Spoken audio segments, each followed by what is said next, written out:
কাপড় পরাইয়া খাটের মধ্যে উঠাইয়া হাত তুলে একটু বাহিরে রাইখা শহরটাকে ঘুরাইয়া তারপর আমাকে দাফনের ব্যবস্থা করিল। এই দুনিয়াকে বিদায় হওয়ার পরে খাটের ভিতরে উঠাইয়া দুই হাত বাহিরে রাইখা শহরটাকে ঘুরায়। তারা বুঝেরা তারা বলে দেখছো বাচ্চা আজীবন আমাদের থেকে খাটে বসতে আসছিল, এখন মরার পর কেমন হাত থেকে আসে মনে হয় খাটের মধ্যে চায়।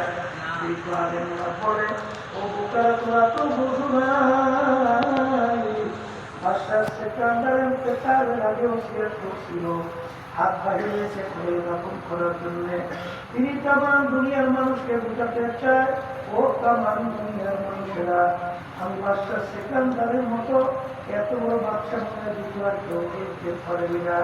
কিন্তু যখন আমি কবর বর্ণনা করলাম একেবারে